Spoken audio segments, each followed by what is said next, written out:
الرحمن الرحیم۔ دیکھو بھائیو، آج 12 ذی الحجہ ہے، جانوروں کو ذبح کرنے کا وقت بھی ختم ہوا اور حج کا وقت بھی ختم ہوا۔ اللہ پاک جتنے حجاج کرام پہنچے، اللہ سب کی حج کو قبول فرما دے اور ہمارا بھی حصہ شامل فرما دے۔ اللہ کے لیے کوئی مشکل نہیں ہے میرے بھائیوں۔ ہزاروں حجاج کرام نے الحمدللہ لطف لیا، برکت حاصل کی، بیت اللہ کا طواف کیا، حرم کی برکت حاصل کی، مینا، عرفات، مزدلفہ پہنچے، رمی جمار کیا، قربانی کی، وہ سارے اعمال کر کے اب بہت سے حجاج کرام کا قافلہ مدینہ منورہ کی طرف رواں دوا ہے، اور ایک ایسی طلب لے کر، ایسی تڑپ لے کر کائنات کے سردار رسالت مآب صلی اللہ علیہ وسلم کے در پر حاضری دینے کی ان کی امید اور خواہش ہے۔ اللہ ان کے لیے بھی آسان فرما دے اور ہمارے حق میں بھی خیر کے فیصلے فرما دے، ہمیں بھی بار بار وہاں کی حاضری کی دولت سے مالا مال فرما دے۔ آمین۔ پل پل دعا کرو میرے بھائیو، پل پل دعا کرو، دعا سے مت تھکو۔ یہ وہ دربار ہے، یہ وہ دربار ہے جہاں اللہ جس کو پسند فرماتا ہے بلا لیتا ہے۔ اس لیے پل پل اللہ سے دعا کرو، تھکو نہیں۔ اللہ روپیوں کا محتاج نہیں ہے، دولت کا محتاج نہیں ہے، وہ دل کے حالات کو دیکھتا ہے، کس کو، کیسے لوگوں کو کہاں سے اٹھا کر کہاں پہنچا دیتا ہے۔ اس لیے خوب اللہ سے دعا کرو۔ نبی کریم صلی اللہ علیہ وسلم نے حج کیا، ایک حج کیا ہمارے نبی نے، اس لیے کہ حج فرض ہوا، دوسرے سال امیر حج بنا کر بھیجا، اور پھر ہمارے نبی نے حج کیا، اور دوسرے سال حج آنے سے پہلے ہمارے نبی نے دنیا سے پردہ فرمایا۔ ایک حج کیا ہمارے نبی نے، 4 عمرہ کیے۔ انس رضی اللہ تعالیٰ عنہ فرماتے ہیں کہ 10 ذی الحجہ کے دن نبی کریم صلی اللہ علیہ وسلم مینا تشریف لائے، رمی جمار کیا، پھر وہاں سے اپنے خیمے کے اندر تشریف لائے، خود قربانی کی، قربانی کے جانور کو ذبح کیا، پھر ہمارے نبی باہر تشریف لائے، حلاق کو بلایا، حجام کو بلایا، ہمارے نبی بیٹھ گئے، حلاق سے کہا کہ داہنی طرف کے بال اس کا صفایا کرو، اس کو صاف کرو۔ تو حجام نے، حلاق نے داہنی طرف کے، رائٹ ہینڈ سائڈ، اس کے بال، ہمارے آقا صلی اللہ علیہ وسلم کے بال اتارے، وہ سارے بال ابو طلحہ انصاری رضی اللہ تعالیٰ عنہ کو بلایا۔ کتنے خوش نصیب صحابی ہے رضی اللہ تعالیٰ عنہ، اس لیے کہ یہ وہ صحابی ہے جنہوں نے پل پل ہمارے نبی کا ساتھ دیا۔ احد کے اندر جب تیروں کی بارش ہو رہی تھی تو ابو طلحہ کھڑے ہو گئے تھے۔ کیسے کھڑے ہوئے تھے؟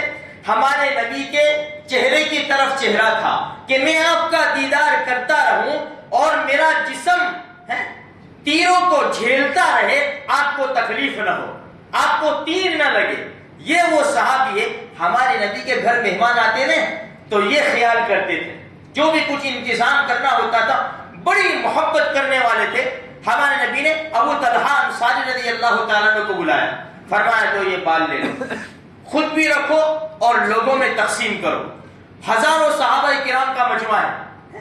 اچھا، پھر تھوڑی دیر ہوئی، پھر حلاق سے کہا کہ یہ میری بائیں طرف کے بال مونڈو۔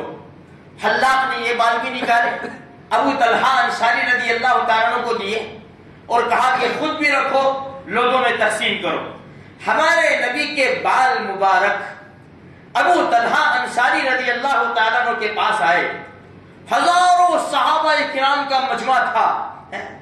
وہ صحابہ ایسی محبت کرنے والے، ہمارے نبی جب تھوکتے تھے نا تو تھوک مبارک زمین پر نہیں گرتا تھا، وہ ہاتھوں میں لے لیتے تھے اور بدن پر مل لیتے تھے۔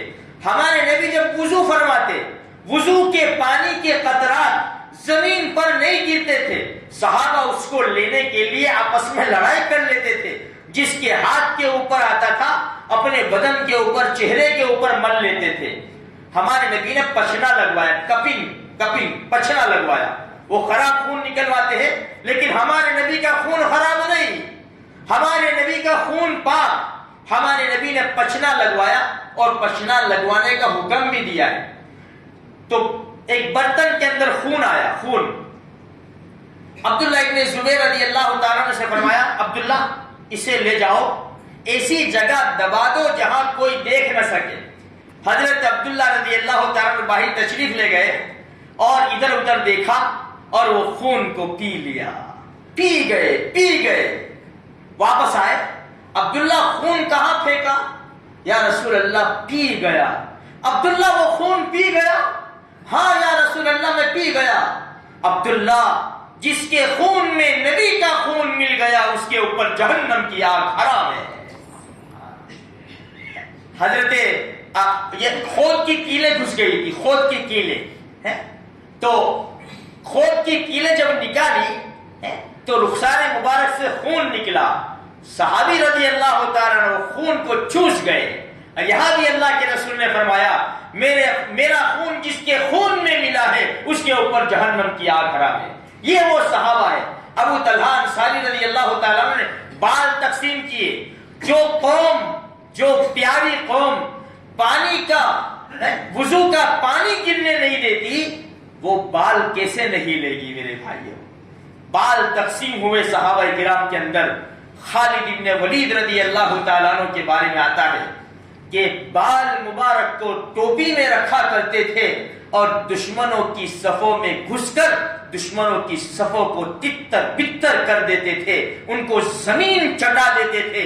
فرماتے تھے کہ یہ نبی کے بال کی برکت ہے. جب نبی کے بال کی یہ برکت ہے میرے بھائیوں تو نبی کے طریقوں میں بھی بڑی طاقت ہے، نبی کی سنتوں میں بھی بڑی طاقت ہے. آج ہمارے اندر بھی اللہ پاک وہ طاقت دے سکتا ہے جبکہ ہم اپنے نبی کی سنتوں کو اس طرح اپنائیں جس طرح صحابہ کرام تھوک مبارک کے لیے لڑتے تھے، وضو کے پانی کے لیے لڑتے تھے، اللہ کے رسول کا خون مبارک اپنے پیٹوں کے اندر ڈال دیتے تھے. آج ایک سنت کو ہم نہیں اپنا سکتے، پیارے نبی کی سنت کو نہیں اپنا سکتے. وہ قوم جہاں جاتی تھی دشمن کانپ جاتے تھے. یہ کون سی قوم ہے؟ یہ کہاں زمین کے رہنے والے ہیں یا آسمان کے رہنے والے ہیں؟ جب شام میں لڑائی چل رہی تھی نا تو زرار ابن ازبر کو دیکھنے کے لیے دشمن تڑپتا تھا. یہ کیسا انسان ہے؟ لوگ دو زیرے پہن کر لڑتے ہیں، یہ ننگے بدن لڑتا ہے. اس لیے کہ نبی کی محبت ان کے جسم کے ایک ایک رگ کے اندر بے وش ہو گئی تھی. جنگ کے میدان میں برسرے بیکار رہتے تھے. اس لیے میرے بھائیوں آج بہت زیادہ ضرورت ہے پیارے آقا محمد رسول اللہ صلی اللہ علیہ وسلم کی سنتوں پر عمل کرنے کی. آج بھی اگر ہم نے اپنے نبی کی لاج رکھ لی اللہ ہماری لاج رکھے گا اور دشمنوں کے سامنے ہمارا منہ کالا ہونے نہیں دے گا انشاءاللہ. اس لیے ہمیں پوری کوشش کرنی چاہیے. یہ اللہ کا دربار ہے، یہ اللہ کا قرآن ہے، یہ پیارے نبی صلی اللہ علیہ وسلم کی سنت ہے. اس کو لے کر ہم چلیں گے انشاءاللہ.